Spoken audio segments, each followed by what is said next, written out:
The year was 2285, and Earth was no longer the small blue world that once felt alone in the universe. Decades of exploration had brought humans into contact with dozens of alien civilizations.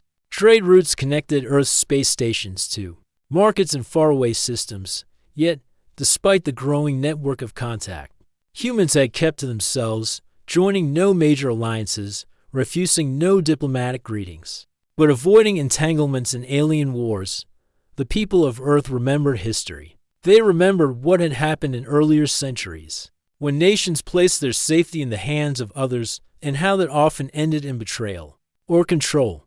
This caution had become part of Earth's diplomatic style. They smiled at new friends, exchanged goods, but built their own fleets and maintained their own defenses quietly. Then, one morning, everything changed. The message arrived in every human capital at the same time. It was not a human transmission. It came from the Variety Alliance, the most powerful coalition of worlds in the known galaxy. The alliance was made up of 29 member civilizations, some of which had fleets larger than all of Earth's ships combined.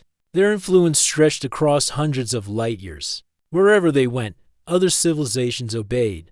The message was brief. It was an invitation to join. Earth was to become a junior member of the Variety Alliance in return. The Alliance promised protection, access to their advanced technology, and the chance to take part in interstellar trade without fear of pirate raids or border disputes. In return, Earth would pay annual tribute and resources, dismantle certain military ships that the Alliance considered unnecessary for a member state, and grant the Alliance unrestricted docking rights in all human-controlled space. The leaders of Earth met in the Great Conference Hall of the United Planetary Council in Geneva. Representatives from every major region sat around the long curved table. Some were excited. Others were cautious. Minister Arndt from the Pacific Territories leaned forward. His voice was calm but carried a note of warning. They are not offering friendship, he said. They are offering control. Look at the demands. We will lose more than we gain. Ambassador Mara from the European Division disagreed. The Variety Alliance is the most powerful group in the galaxy. If we join, we will have their protection. That will save us decades of military spending. We can focus on science and culture instead. General Ren from the Defense Command tapped the table slowly. I have read reports from other worlds that joined. The Alliance keeps their promises about protection. But they also decide who your enemies are. They may ask us to fight in their wars. They may take our resources without asking.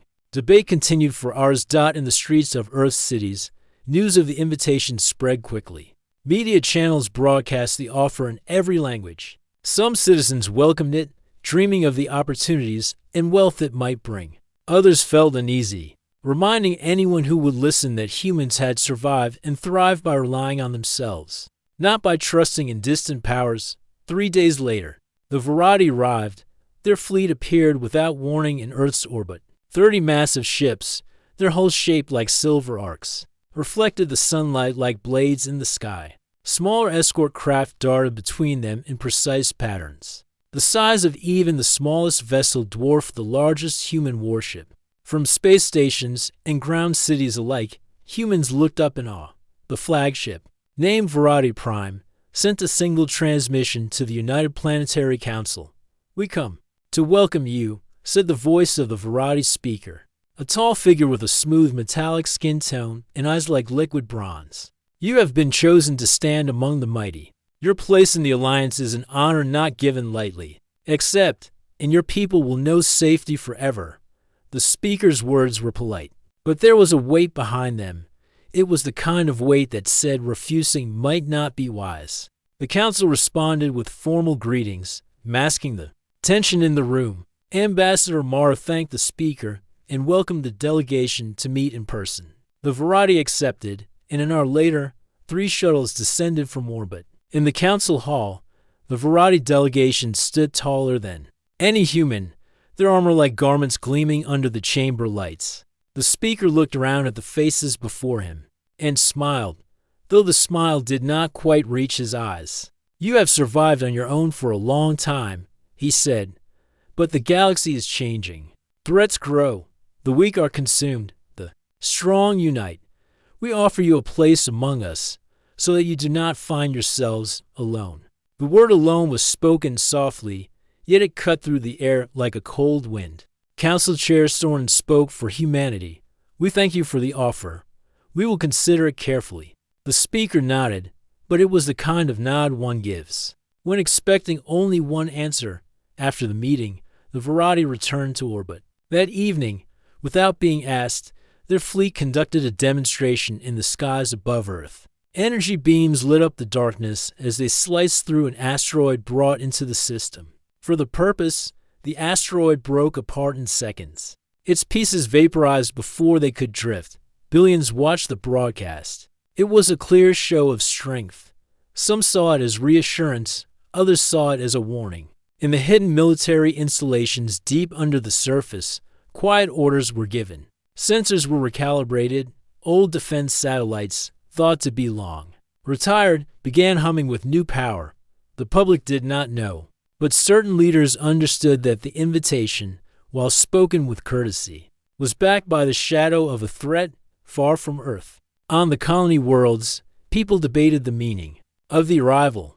In the mining stations around Jupiter, workers argued in the mess halls. On the research stations orbiting Neptune, scientists calculated how much technology the Alliance might share, and whether that technology would be worth the loss of independence. On Earth itself, in the quiet hills outside Geneva, General Wren stood alone at a viewing platform, watching the silver arcs of the Variety ships against the stars. He had fought in human wars decades ago, and he knew the look of power when it came not as a request, but as a claim. They think we will bend, he said softly to himself. They do not know how patient we can be. The fleet above shone brightly in the night sky, a silent reminder of the choice that now stood before humanity. Whether that choice would be taken freely or forced upon them was yet to be seen. The morning after the first meeting, the skies above Earth were no longer calm. The Variety fleet remained in high orbit, but their ships moved in tight formations. From the surface, they looked like silver stars shifting across the blue sky. Civilian telescopes and orbital cameras tracked every motion, and news channels streamed the images constantly. At the United Planetary Council headquarters, the mood was tense. The council members had planned to discuss the Alliance offer over several weeks. Now, the presence of 30 warships in orbit had shortened the timeline. Messages from citizens flooded the council channels. Some demanded an immediate agreement to join for the sake of safety. Others insisted that Earth must refuse at any cost. The Variety had not sent another official message, but their actions spoke for them. At noon, without prior warning, the largest of their ships, the Variety Prime, detached from its place in the fleet and descended into lower orbit. The change was visible across the planet. Its silver hull caught the sunlight, casting reflections across the clouds. The ship's size dwarfed Earth's largest stations. The ship released a series of smaller craft, each the size of a human city block. They carried strange equipment that none of Earth's observers could fully identify. The craft moved to a safe distance and began projecting beams of intense light into the emptiness of space. A moment later, something appeared. It was an asteroid, drawn in from a nearby trajectory by Variety Tractor technology. The asteroid was almost a kilometer wide, with a rough, jagged surface. In less than a minute, the Variety ships positioned themselves around it. From the command bridge of the Variety Prime, the speaker's voice was broadcast across the entire planet. "People of Earth," he said, his tone firm yet calm, "we wish to show you the protection we offer. No danger can survive when the Alliance stands guard." At his signal, the Variety ships opened fire. Blinding beams of energy struck the asteroid, tearing chunks from its surface. Within seconds, the rock split into two massive pieces. More beams followed, each cutting with surgical precision. The asteroid broke apart entirely, fragments disintegrating into dust before they could drift away. The entire demonstration took less than 5 minutes. When it ended, the asteroid was gone, replaced by a cloud of harmless particles. From the streets of Earth's cities to the outer colonies, people reacted. Many were impressed. They had never seen such power used with such speed and control. If the Alliance could protect them from threats like that, perhaps joining would be wise, yet others felt differently. In the deep command center beneath the Rocky Mountains, General Ren stood with his staff watching the live feed. He did not smile. "They are not only showing us what they can do," he said. "They are showing us what they can do to us." In the days that followed, the Variety continued their presence in Earth's orbit. Their ships moved in patterns that seemed casual to the public but deliberate to military eyes. They scanned the surface constantly, sending small craft to monitor shipping lanes and approach civilian satellites. A week later, the Variety made their next move without asking. They deployed new satellites of their own around Earth.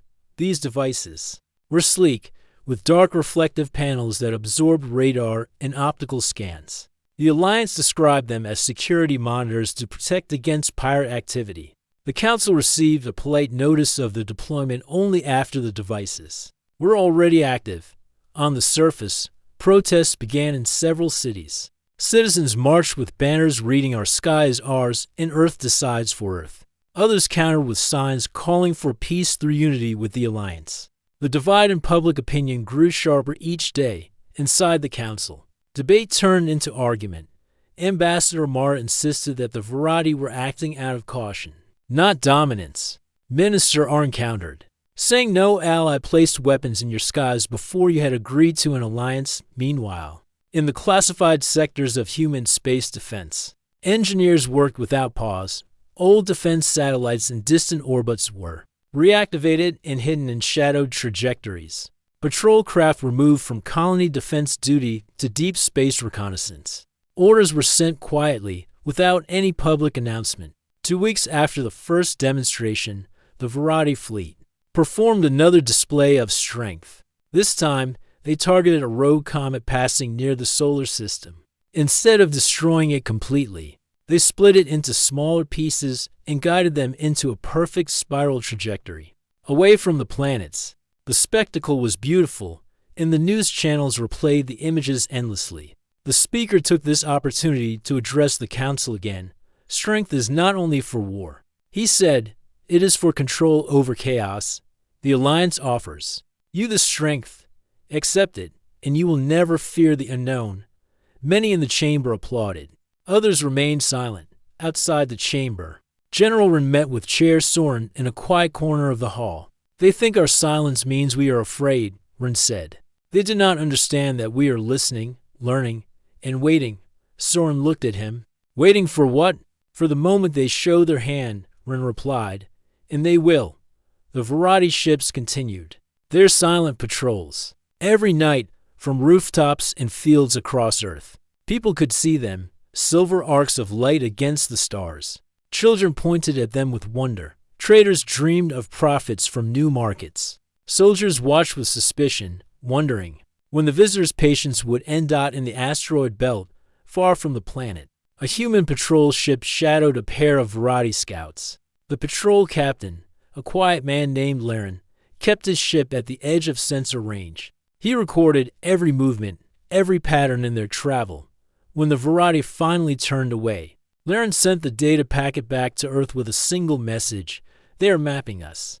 Back on Earth, the Council prepared for the next round of talks. The Variety had made their offer clear. The demonstrations of power were impossible to ignore. Now the choice seemed simple to some and dangerous to others. Yet in the quiet corners of Earth's hidden command posts, another thought was taking shape. Perhaps the choice was not between joining or refusing. Perhaps the real choice was between showing the Variety humanity's fear, or showing them something else entirely. The third month of the Variety presence over Earth began with quiet skies. In a restless planet, the silver ships still moved above, always in sight but never firing their weapons. People had grown used to their presence, though not all were comfortable with it. Trade between human colonies slowed. Mining stations on the outer planets reported delays as Variety patrols stopped every cargo vessel for security checks. Some shipments were redirected entirely to Alliance stations, with no explanation given. The Council sent formal complaints, but the Variety replied with polite messages saying it was all for the safety of Earth's people. The council tried to keep talks peaceful. The Variety made promises of technology transfer, shared patrols, and economic support. Yet alongside these promises came a list of demands. First, Earth was to dismantle a number of its long-range defense platforms, claiming they were unnecessary. Once under Alliance protection. Second, the Variety required access to all mineral shipments from the asteroid belt for the next 5 years, calling it a temporary arrangement to strengthen Alliance stockpiles. Third, they requested unrestricted control of human communication arrays, saying it would help defend against intercepted messages from hostile forces. To the Council, these demands were more than concerning. To General Wren and the Defense Command, they were a sign of something worse, a slow takeover. Chair Soren met privately with the general in the underground command room beneath Geneva. If we refuse outright, we risk conflict, Soren said. And if we agree, Wren replied, we give them everything they need to control us without firing a shot. They both knew the Variety believed humanity would choose safety over freedom. That belief was about to be tested. The turning point came during what should have been a routine inspection. The Council had agreed to allow the Variety to visit one of Earth's orbital shipyards. It was a gesture of transparency, meant to build trust. The shipyard floated above the Pacific, a massive ring-shaped station where human engineers built and repaired interplanetary vessels. The inspection team was led by Variety Commander Selvig, known for his strict discipline and blunt manner. He arrived with 4 officers in shining armor, their boots echoing on the metal floors as they walked through the station's main hangar. Human engineers stood aside as the visitors examined the ships under construction. Selvig asked many questions about their range, speed, and weaponry. His tone was cold, more like an auditor than a guest. Finally, as they reached the viewing platform, Selvig turned to the human overseer, a middle-aged man named Darren, in front of the entire hangar. Selvig spoke loudly enough for everyone to hear. Your designs are crude, he said. Your ships are slow, your weapons outdated. Without the Alliance, your people would be swept aside by the first enemy fleet to pass through your system. Darren kept his voice calm. We have defended ourselves for centuries. We are not without skill. Selvig gave a short, sharp laugh. Skill? You survive only because the stronger have not bothered to take what you have. Weakness disguised as pride is still weakness. The words carried across the hangar. Dozens of engineers heard them. The human escort officers heard them. The recording drones heard them. And the moment was sent across the network within hours. By nightfall, the insult had reached every city on Earth. Some citizens ignored it. Others took it as proof of what the Variety truly thought of them. Small protests grew larger. Workers in Mars colonies staged a work stoppage for 2 days, refusing to load cargo onto Alliance-bound ships. The Council demanded an explanation. The Variety dismissed the incident as a personal remark, not policy. But the damage was done. In the deep defense bunkers, the insult became the final spark. General Wren convened a meeting of senior commanders. They have shown their hand, he said. They do not see us as partners. They see us as subjects waiting to be claimed. We will continue to play their game for now, but our preparations will move to the next phase. The next phase was not loud. It was not public. But it began that night. Freighters marked as tribute vessels left Earth loaded with mineral shipments for the Alliance. Hidden within the cargo were small, unmarked devices, not weapons, but scanners. Each device was designed to activate once inside an Alliance-controlled system, mapping everything it could detect before transmitting the data back to Earth through encrypted pulses. At the same time, the old network of deep space listening posts was reactivated. These stations had been dormant for years, maintained only by skeleton crews. Now, they received upgrades in the form of stealth communication relays and long-range detection arrays. Even the civilian exploration ships were brought quietly into the effort. Their captains were given sealed orders to approach Alliance trade routes and record traffic patterns. From the outside, humanity still appeared calm, almost compliant. Inside, a different picture was forming. Every insult, every restriction, every quiet theft of resources was being recorded and studied. the Verati did not notice. They believed the protests and work stoppages were signs of a divided people, one easy to sway with promises or intimidate with strength. Commander Selvig continued his inspections without apology. More shipyards were visited, more cargo was redirected.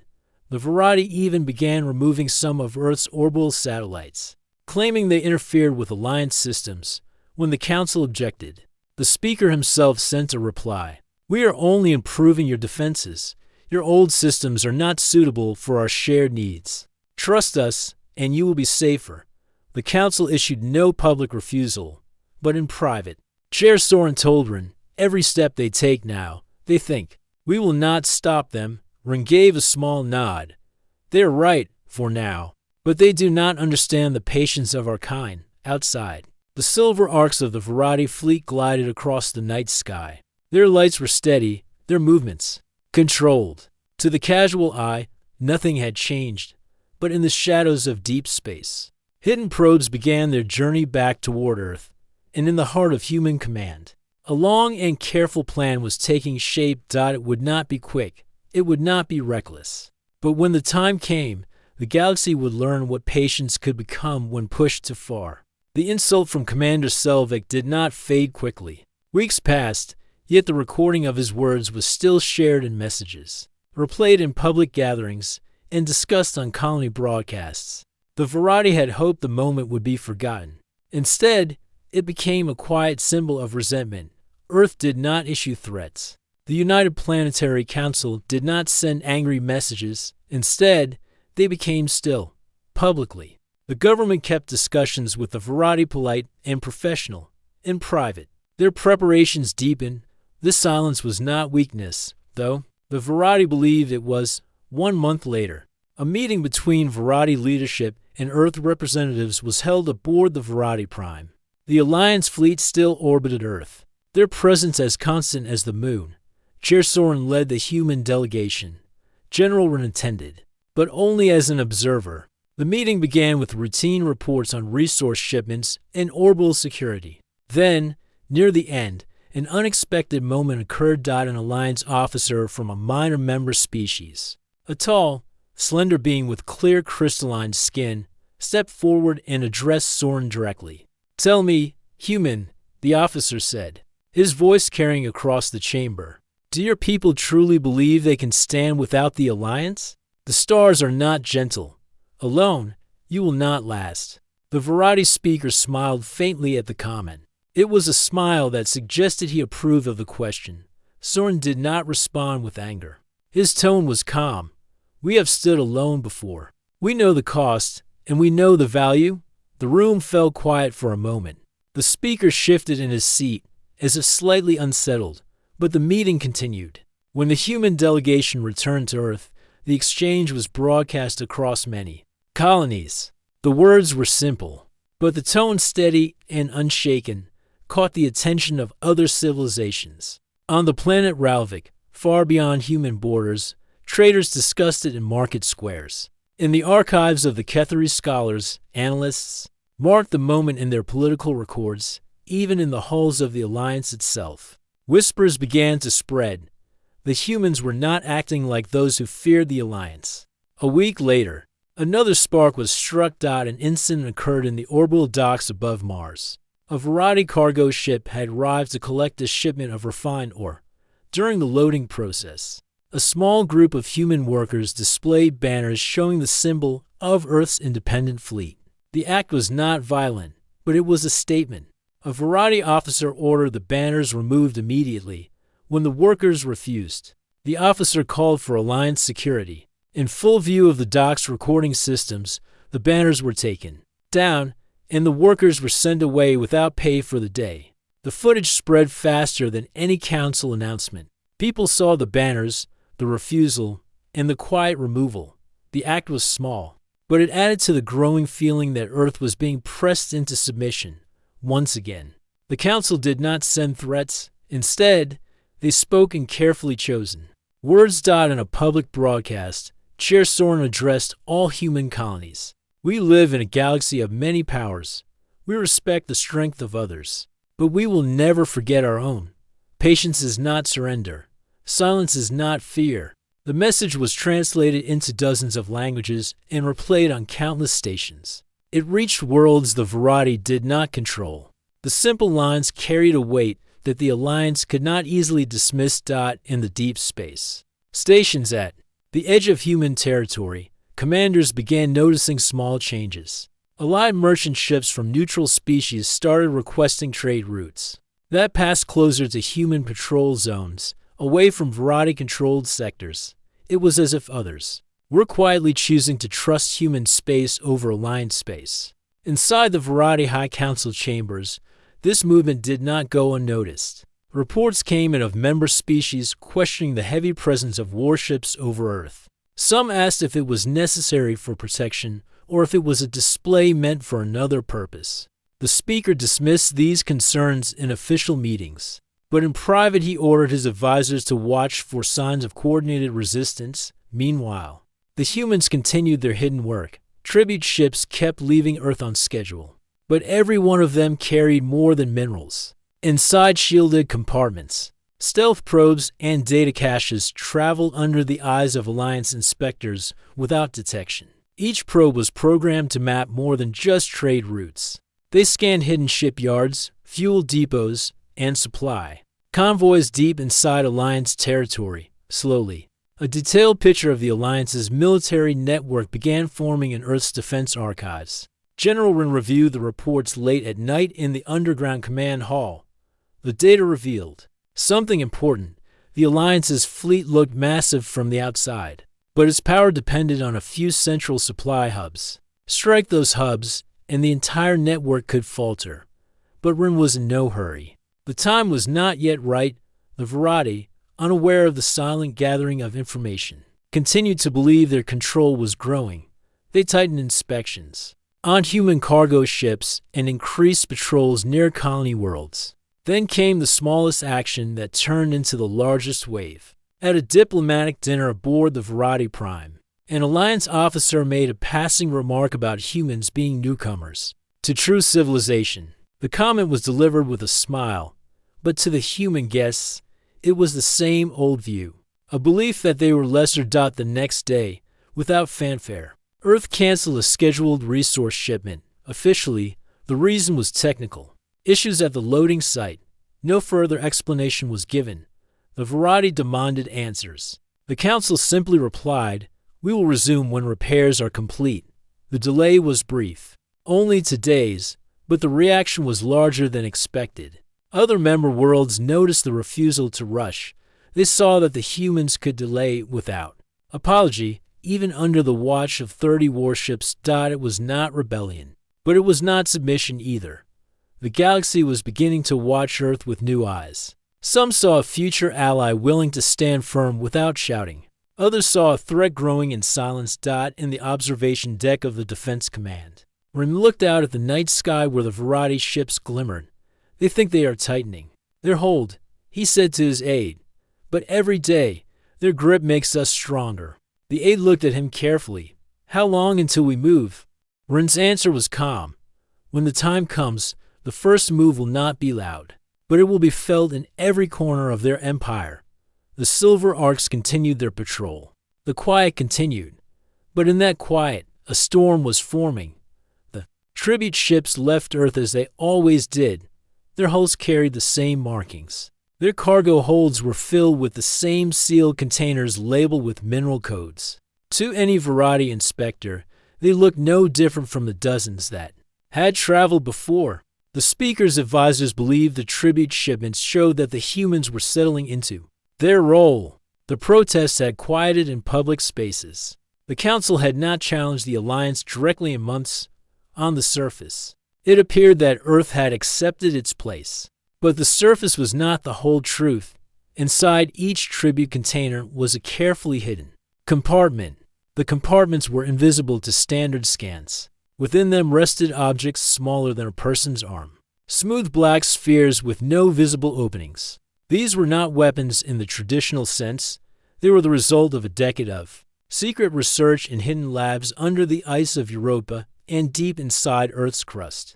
The scientists called them whisper drones. Each drone carried no crew, no heavy weapons. Instead, they were built for speed, silence, and observation. Their outer shells absorbed almost every form of detection. Their cores contained advanced computing systems, capable of breaking encryption and mapping entire fleets in hours. Once activated, they could transmit their findings in narrow, invisible beams that no variety sensor could detect. The tribute ships followed their usual routes, stopping at Alliance-controlled stations to unload. At each stop, a drone was quietly released into the void. No alarms were triggered, no patrols noticed. The drones moved slowly at first, then vanished into deep space before accelerating toward their assigned targets. Some traveled to the outer edges of the Alliance's core worlds, where massive shipyards built warships the size of cities. Others slipped into the shadows of refueling stations that supplied the fleets.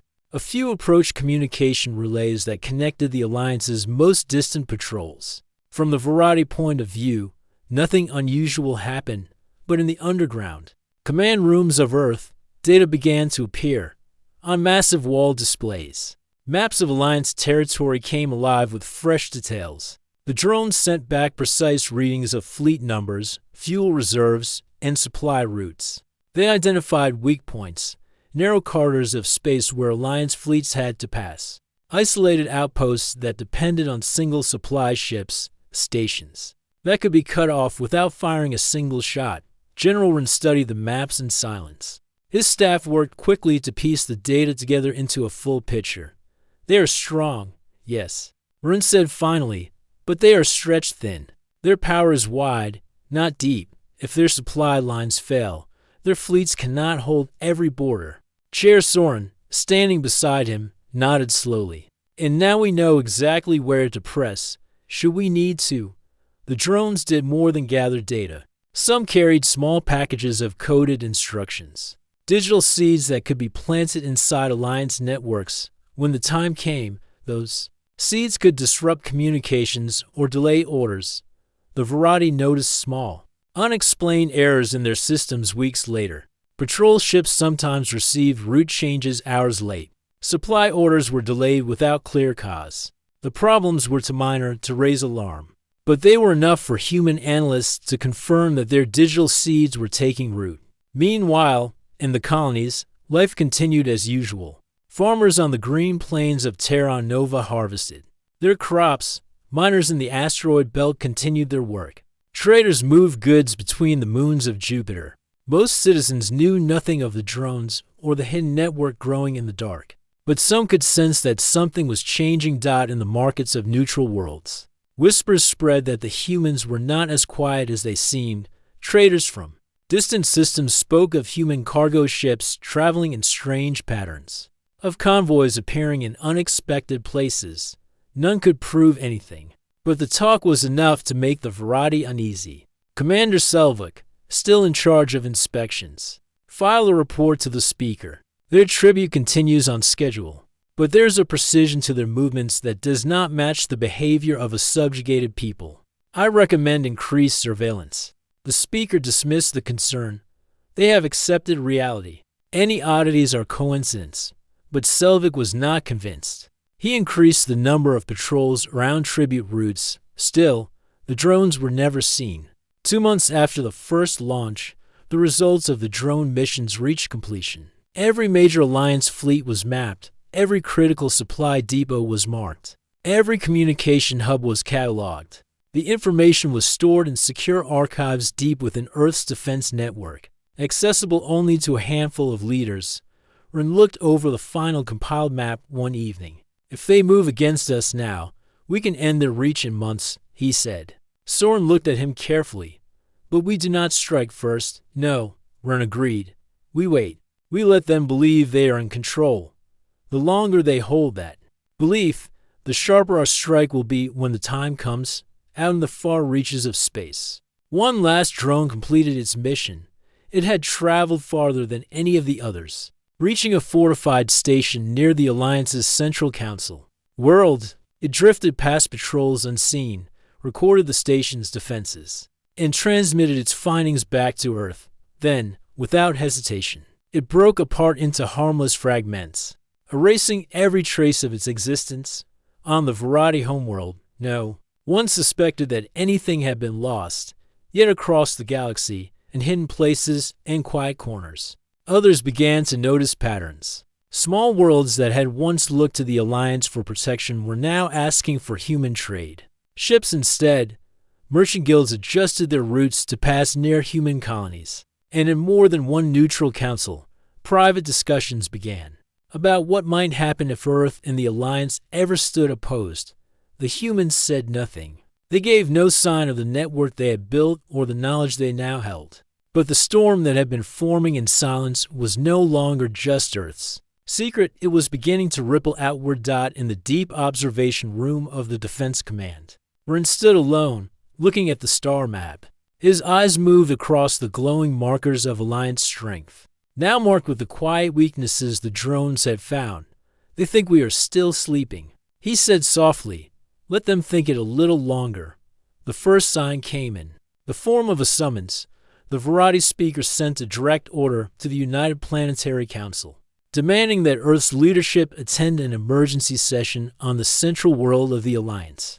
The message was polite in its wording, but left no space for refusal. Chair Soren, General Ren, and to senior council members travel aboard a neutral diplomatic vessel. The Variety permitted the journey, but assigned an escort of warships that followed closely the entire way. Every human aboard understood that the escort was not for protection, but for control. The central world of the Alliance was a sight of grand scale. Towering structures of silver and crystal rose above a planet-wide city. The main council hall, built into the heart of the capital, could hold thousands of delegates. When the human delegation arrived, the hall was already full. Representatives from every member world filled the rows. The Variety High Council sat at the raised platform. The speaker stood at the center, his bronze eyes fixed on the humans, people of Earth. The speaker began, his voice carrying across the hall. The Alliance has shown you its strength and offered you its protection. Yet you delay. You resist. You hold back what is owed. This cannot continue. Murmurs spread among the alien delegates. Many had expected the humans to join months ago. Soren kept his voice steady. We have not refused. We are considering the terms carefully. We do not rush decisions that affect the future of our people. The speaker's expression hardened. Caution is one thing, defiance is another. Our patrols report strange movements among your fleets. Tribute ships take routes we do not approve. And there are irregularities in our supply records. You will explain. Ren stepped forward slightly.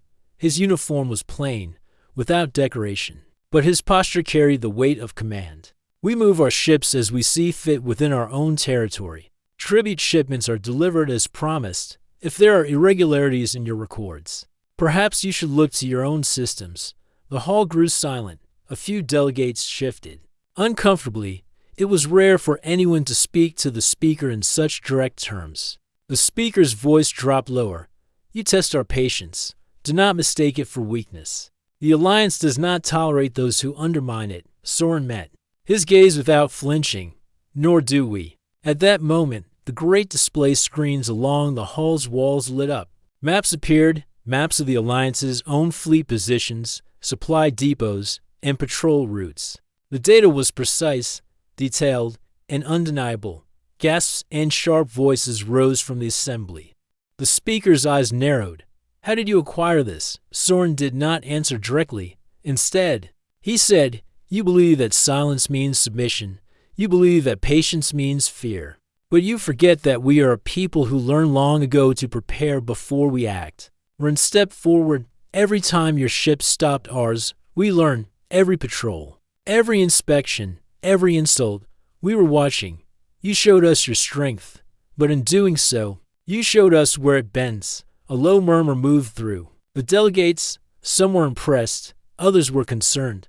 The speaker's voice was sharp now. You dare threaten the Alliance in this hall?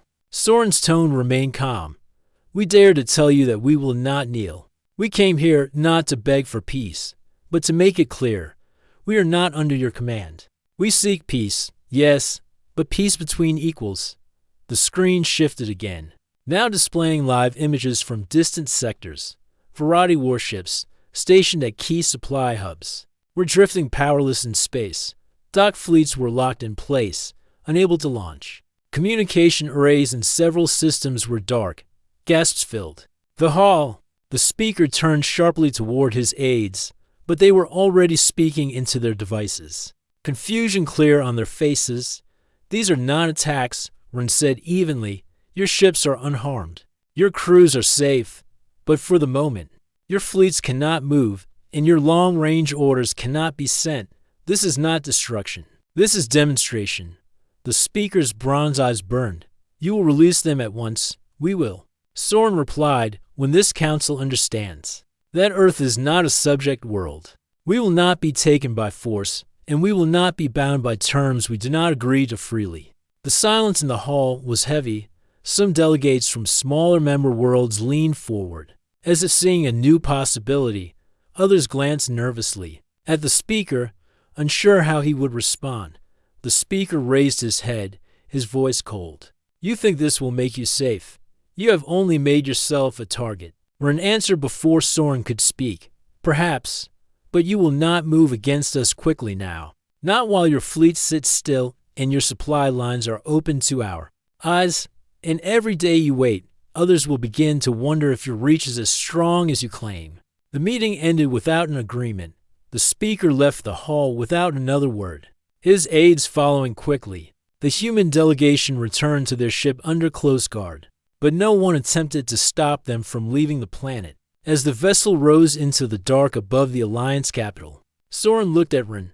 You know this is only the beginning. Ren nodded. Yes, but now the galaxy knows we are not prey. Far behind them, in the council hall, the delegates continued to talk long after the humans had gone. The word Earth was now spoken with a different tone, not as a small, unaligned world, but as a force that had shown it could strike without firing a single shot. In the deep void of space, the Verati warship slowly powered back on. Systems rebooted, communications returned, and fleets regained movement. Yet the memory of those silent hours would not fade quickly. The message had been sent. The days after the meeting were restless across the galaxy. On Alliance worlds, news networks replayed the scene from the council hall. The moment Earth's maps appeared on the great screens was shown again and again. Some called it an insult to the speaker. Others called it the most daring act they had ever witnessed. In quiet chambers far from the public, the Verati High Council met in secrecy. The speaker sat at the head of the table, his hands folded tightly. Around him, the advisors spoke in urgent tones. They revealed they can disrupt our fleets without firing, one said. They made it public. Now every small world will question our control, said another. If we do not act, we appear weak, a third warned. The speaker listened but did not interrupt. When they were finished, he said, we will not rush into battle. Their act was not an attack but a signal. We must decide if we will treat it as a threat or as an opening. On Earth, the mood was different. In the underground command rooms, General Rin reviewed reports from the Whisper drones still active in deep space. The network was holding strong. The data continued to flow. Chair Soren addressed the United Planetary Council. The Alliance has seen what we can do. They will weigh their next move carefully. This is our time to decide who we wish to be in the galaxy. Some council members urged caution. We cannot hold against the full force of the Alliance forever. One warned. Others argued for boldness. They will never respect us unless they know we can fight. Ren stood. We have already shown them our reach, but our goal is not endless war. We must give them a path to peace that does not require our surrender. A message was prepared and sent to every member world of the Alliance. It was not addressed to the speaker alone, but to the entire galaxy. It began simply, Earth is not your enemy unless you choose to make us one. We seek peace through respect. We will not harm those who leave us in peace, but we will not be taken by force. We have shown you only a fraction of what we can do. Take this as a warning, not as a threat. Choose wisely. The message was broadcast on open channels, carried by relays that reached even the farthest colonies. It was translated into every known language. Reactions came quickly. On distant farming moons, people cheered. On trading hubs, merchants spoke of new opportunities if Earth remained free. On military worlds, commanders debated whether the humans were bluffing. The speaker read the message in private. He called in Commander Selvik. "You were right to be wary of them," he admitted. "They are more dangerous than they appeared." Selvak's reply was calm. "Dangerous, yes, but also disciplined. They could have destroyed our fleets, and they did not. That tells us they do not wish for full war." The speaker nodded slowly. "Perhaps we can use this." In the weeks that followed, no new demands came from the Alliance. Patrols around human space became less frequent. Tribute shipments were no longer requested. Officially, the Variety claimed they were reviewing terms for future cooperation. Unofficially, they were watching Earth closely. Meanwhile, Earth expanded its influence quietly. Trade agreements were made with neutral worlds. Human convoys began to move through sectors once guarded by Variety ships. In every deal, in every negotiation, the memory of the Council Hall gave weight to the human words. Rin continued to run fleet exercises, always ready. Soren traveled to new worlds to speak directly with their leaders. The message was always the same: Earth would stand with those who stood free. One evening, Soren and Rin met in the observatory above the capital. Through the wide glass panels, the stars shone bright. "They will not forget what we showed them," Soren said. "No," Rin agreed, "and neither will we. We cannot grow careless." Soren looked out at the night sky. "Do you think they will come again?" "Perhaps," Rin said. "But if they do, it will not be with the same confidence. And that changes everything." In the far reaches of space, a lone whisper drone drifted near an old Variety relay station. Its mission was almost complete. It had recorded shifts in communication patterns, fleet redeployments, and trade flows. It sent its final report to Earth, then powered down. Its work done. The report confirmed what Rin had suspected. The Alliance was pulling its strength inward, guarding its core worlds. It was no longer pressing against Earth's borders. For the first time in years, the humans could look to the stars without a constant shadow of invasion. But the leaders of Earth did not take this as a reason to relax. The whisper drones were maintained. The fleets stayed sharp. The networks of allies continued to grow. Earth had learned an old lesson in a new age: that sometimes the greatest power is in patience, and in letting others believe they understand you, until the moment they realize they do not. The galaxy would remember the day a small blue world stood in the council hall of the mightiest empire, and showed them that silence was not weakness, and the warning remained, unspoken but understood by all.